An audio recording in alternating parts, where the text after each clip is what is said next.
A middle-aged woman in designer clothes just called Judge Judy lazy, but what happened next exposed a secret that left the entire courtroom speechless and made this Karen's biggest mistake of her life.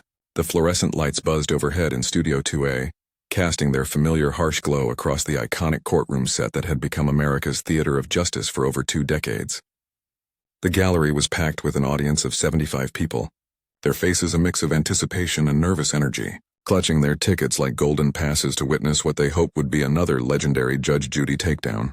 The cameras rolled silently, their red recording lights blinking like the eyes of electronic predators waiting to capture every moment of drama about to unfold.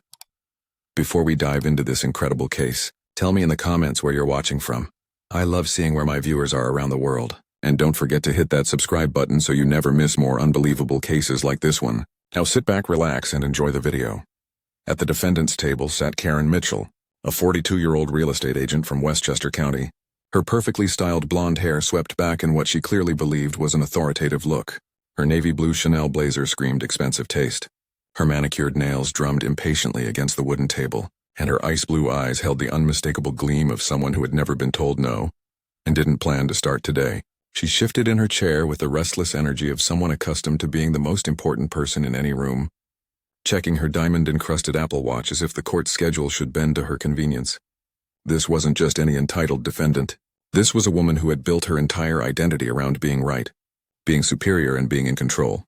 Across the courtroom, behind the towering mahogany bench that had become as iconic as the woman who commanded it, sat Judge Judith Sheindlin, known to the world simply as Judge Judy.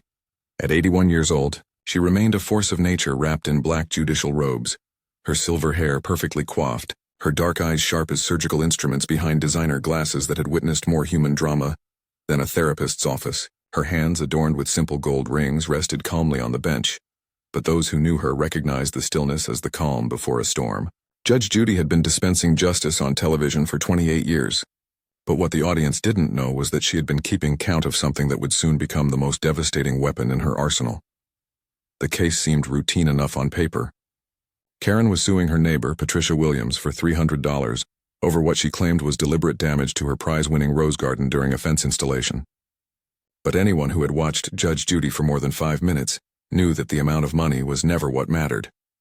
It was about respect, accountability, and the eternal battle between entitlement and justice. The production assistant had whispered to the crew that this case had all the makings of a classic blow-up, but none of them could have predicted what was about to happen. The bailiff, Petrie Hawkins Bird, stood at attention near the bench, his 25 years of experience telling him that the energy in the room was different today. There was a tension that seemed to vibrate through the studio air, an electricity that made even the seasoned crew members lean forward in anticipation. The court reporter's fingers hovered over her machine, ready to capture every word of what promised to be another chapter in the Judge Judy legend. But hidden beneath the surface of this seemingly ordinary small claims dispute was a moment that would become viral gold, a confrontation that would expose the true cost of disrespecting someone who had dedicated her entire life to the pursuit of justice. Karen had no idea that she was about to commit courtroom suicide. She had no clue that the woman sitting behind that bench had been documenting every single case, every single decision, every single moment of her extraordinary career with the precision of a master accountant. Judge Judy's secret weapon wasn't just her sharp tongue or her legendary wit. It was a number so staggering, so impressive, that it would transform Karen's moment of arrogance into a masterclass in humiliation that would be replayed millions of times across social media platforms. The cameras captured Karen's confident smirk as she prepared to challenge the most respected television judge in history, completely unaware that she was about to discover why some people become legends and others become cautionary tales. This wasn't just another small claims case about a garden fence. This was about to become the most satisfying 7 minutes of television ever recorded. A moment when entitlement would collide headfirst with achievement, and America would finally get to witness what happens when someone mistakes patience for weakness. The countdown had begun, and Karen Mitchell was about to learn that calling Judge Judy lazy wasn't just insulting. It was about to be the most expensive $300 mistake of her life. If you want to see what happens when ultimate entitlement meets unstoppable experience, make sure to hit that subscribe button and ring the notification bell, because what Judge Judy reveals next will leave you speechless. Trust me, you've never seen a takedown like this before. The familiar gavel strike echoed through Studio 2A as Judge Judy called the court to order, her voice carrying the authority of someone who had commanded respect in courtrooms for over 4 decades. "We're here today because Ms. Mitchell is suing her neighbor, Patricia Williams, for $300 in damages to her rose garden. Ms. Mitchell, tell me what happened." The words were spoken with Judge Judy's trademark directness, but those who knew her recognized the slight edge that suggested she had already sized up the situation and found it wanting. Karen Mitchell stood with the theatrical flair of someone accustomed to commanding attention at PTA meetings and homeowner association gatherings. She smoothed her designer blazer and cleared her throat with exaggerated importance, her posture screaming that she was about to deliver the performance of a lifetime. "Your Honor," she began, her voice dripping with the kind of condescension reserved for customer service representatives and people she deemed beneath her station. "This is a very serious matter involving my award-winning garden that has been featured in Better Homes and Gardens magazine." She paused dramatically, as if expecting applause for this revelation, completely missing the way Judge Judy's eyebrow arched with barely concealed irritation. The story that tumbled from Karen's lips was a masterpiece of entitled victimhood wrapped in designer clothing and delivered with the conviction of someone who had never been challenged. According to Karen, her neighbor Patricia had deliberately and maliciously damaged her prized rose garden while installing a new fence between their properties. "These weren't just any roses, Your Honor. These were heritage varieties that cost me over $2,000 to cultivate. The David Austin English roses alone were worth $800, and now they're completely destroyed because of her careless, vindictive behavior." Karen's voice rose with each word, her hands gesturing wildly as she painted herself as the victim of a calculated attack on her horticultural masterpiece. Judge Judy listened with the stone-faced patience of someone who had heard every variation of human drama imaginable, her dark eyes fixed on Karen with the intensity of a predator watching its prey. "Ms. Mitchell, do you have photographs of this damage? Receipts for these expensive roses? Any documentation of this devastation you're describing?" The questions were simple, direct, and completely reasonable, but they hit Karen like ice water on her theatrical fire. Karen's confident smile faltered for just a moment before she recovered with the practiced ease of someone accustomed to talking her way out of corners. "Well, Your Honor, I didn't think to take pictures immediately because I was so traumatized by what I saw. And the receipts, well, I paid cash for most of the plants because I prefer to support local nurseries. And you know how small businesses are with their record-keeping." She waved her hand dismissively, as if the lack of evidence was merely a minor inconvenience rather than a fatal flaw in her case. The audience shifted uncomfortably in their seats, the collective wisdom of 75 Judge Judy veterans recognizing the familiar pattern of a defendant digging their own grave with increasingly elaborate excuses. In the gallery, a woman in her 60s shook her head knowingly while a young man pulled out his phone to record what he sensed was about to become social media gold. The camera operators, veterans of thousands of cases, zoomed in slightly on Karen's face, their professional instincts telling them that the real show was about to begin. Patricia Williams, the defendant, stood quietly at her table, a 58-year-old elementary school teacher, whose modest appearance and calm demeanor provided a stark contrast to Karen's theatrical performance. She clutched a manila folder thick with photographs, receipts, and documentation, waiting patiently for her turn to speak. The irony was palpable.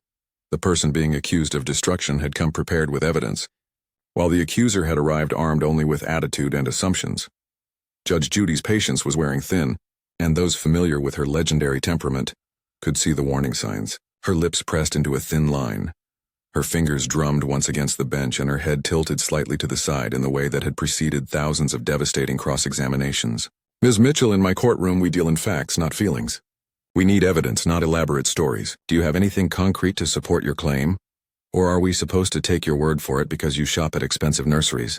The question hung in the air like a challenge, and Karen's face flushed with the indignation of someone unaccustomed to having her word questioned.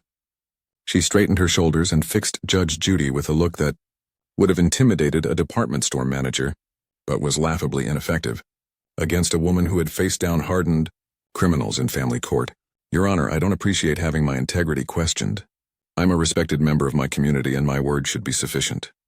The words came out clipped and sharp, each syllable dripping with the entitlement that had carried her through life, unchallenged. But Judge Judy wasn't a department store manager or a school administrator or any of the other people who had learned it was easier to give Karen what she wanted than to deal with her theatrics. This was a woman who had spent decades cutting through lies, excuses, and manipulation with surgical precision.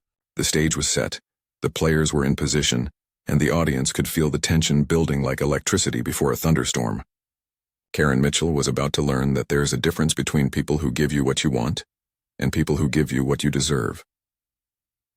The temperature in Studio 2A seemed to rise as Judge Judy leaned forward, her voice cutting through Karen's wall of excuses like a blade through silk. Ms. Mitchell, let me be crystal clear. In my courtroom, your community reputation means nothing. Your designer clothes mean nothing. What matters is evidence, and you have provided exactly zero proof of your claims. Now, do you have receipts for these allegedly expensive roses, or are we playing make-believe? The words landed with surgical precision, each syllable designed to strip away the protective layers of entitlement that Karen had wrapped around herself like armor. Karen's perfectly composed facade began to crack, her manicured fingers gripping the edge of the defendant's table until her knuckles turned white. The woman who had sailed through life on charm, connections, and calculated intimidation was discovering that none of her usual weapons worked against someone who had seen every manipulation tactic in the book.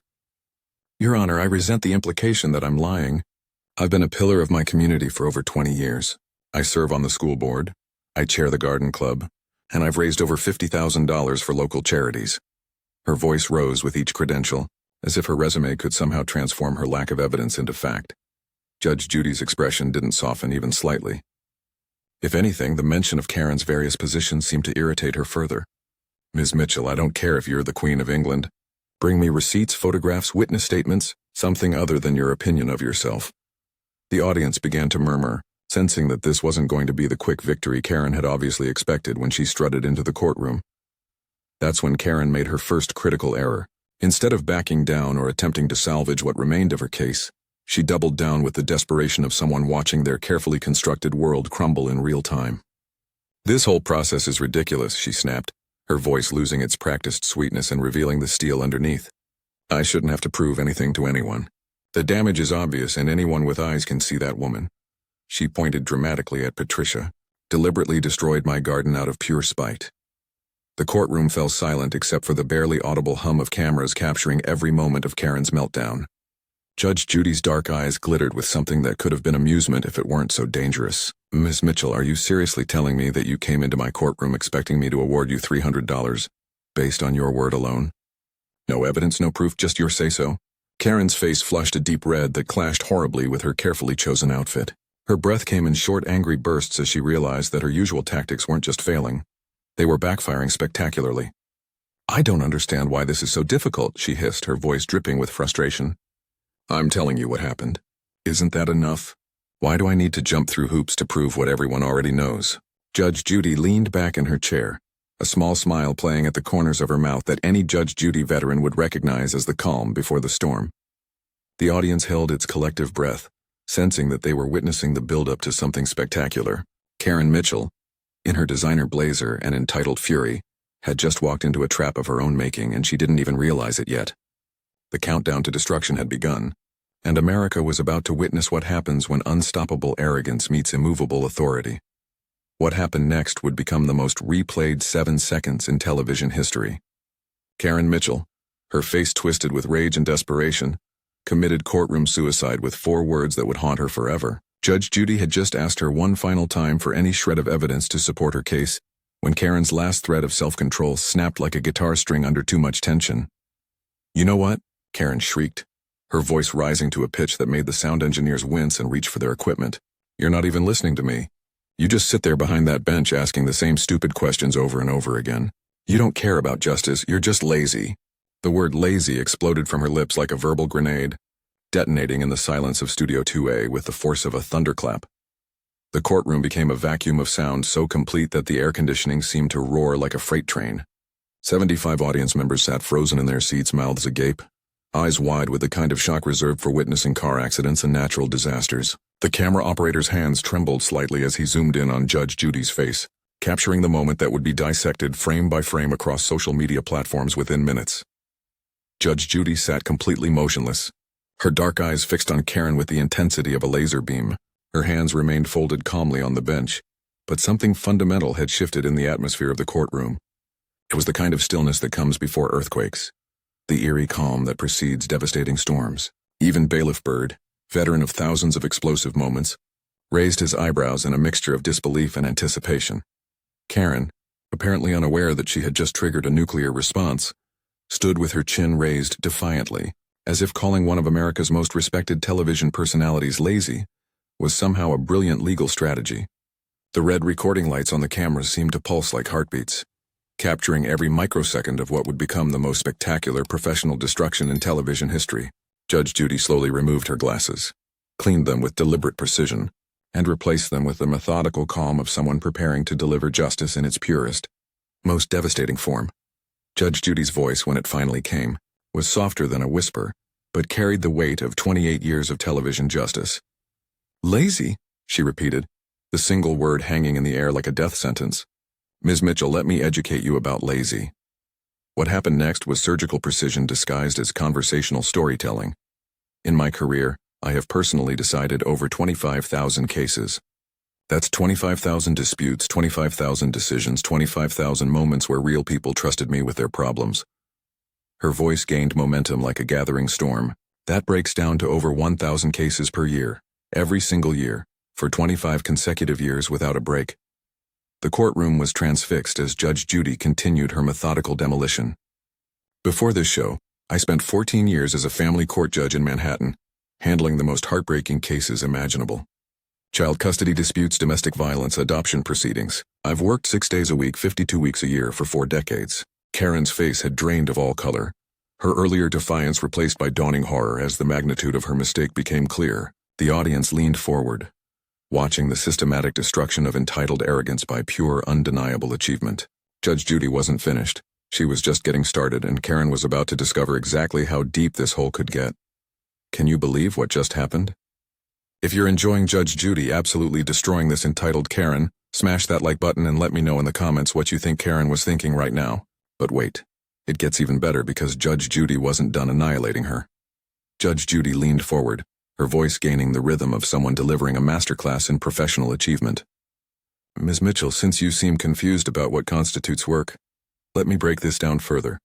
I earned my law degree from New York University Law School, spent years as a prosecutor in the family court system, authored 7 books, won multiple Emmy Awards, and became the highest-paid television personality in history at $47 million per year. The numbers hit Karen like physical blows, each achievement another nail in the coffin of her credibility. Her designer blazer suddenly looked like a costume. Her confident posture crumbled into a defeated slouch, and her mouth opened and closed soundlessly like a fish gasping for air. "You want to talk about lazy?"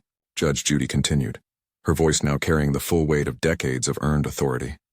"I tape 260 episodes annually, resolve disputes in minutes that take other courts months to handle, and have maintained the highest television ratings in daytime for over 2 decades. I've built an empire on competence while you've built a case on complaints."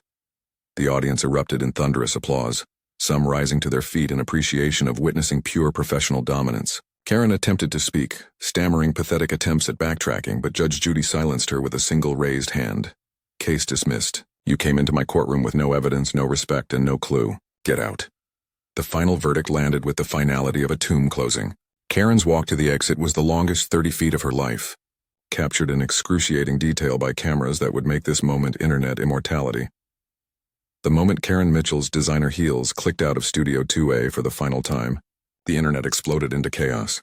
Within 30 minutes of the episode airing, hashtags like #LazyKaren and #Judge Judy Destroys Karen were trending worldwide, with the clip garnering over 2 million views in its first hour alone. Social media platforms crashed under the weight of shares, comments, and reactions, as viewers dissected every second of what many called the most satisfying takedown in television history. The audience members who witnessed the destruction firsthand became instant celebrities themselves, giving interviews to entertainment reporters about what it felt like to watch pure entitlement get obliterated by decades of earned respect. "I've been coming to Judge Judy tapings for 5 years," said Margaret Thompson, a retired teacher from Queens. "But I've never seen anything like that. The woman actually called Judge Judy lazy. I couldn't believe the audacity." Meanwhile, Karen Mitchell discovered that becoming an internet meme was significantly less glamorous than her previous 15 minutes of fame in Better Homes and Gardens. Her real estate business suffered as potential clients recognized her as that woman who disrespected Judge Judy, and her position on the school board became untenable when parents demanded her resignation. The $300 lawsuit had cost her everything that mattered to her: reputation, respect, and relevance. But the real impact went far beyond one entitled woman's spectacular downfall. The clip became a cultural phenomenon, shared by everyone from corporate executives to college students as the perfect example of what happens when arrogance meets achievement. It sparked conversations about respect for experience, the difference between confidence and entitlement, and why credentials earned through decades of hard work matter more than designer clothes. And social status. Judge Judy's systematic dismantling of Karen's attitude became required viewing in business schools as a masterclass in maintaining composure under attack while delivering devastating responses. The 25,000 cases became a rallying cry for professionals everywhere who had ever been underestimated or disrespected by someone who confused privilege with competence. The lesson was crystal clear. In a world where social media fame and designer labels often masquerade as actual achievement, there's still nothing more powerful than decades of proven excellence. Judge Judy had shown America that real authority comes not from attitude, but from accomplishment, not from entitlement, but from earning every single victory through relentless dedication to craft. That's what happens when ultimate entitlement meets unstoppable experience. If you loved seeing Judge Judy completely demolish this Karen's arrogance, you absolutely need to subscribe for more incredible courtroom moments and epic takedowns. Hit that notification bell so you never miss when justice is served perfectly, and let me know in the comments. What was your favorite part of Judge Judy's legendary response? Was it the 25,000 cases, the $47 million salary, or just watching Karen's face melt in real time? Thanks for watching, and I'll see you in the next video where more entitled people get exactly what they deserve.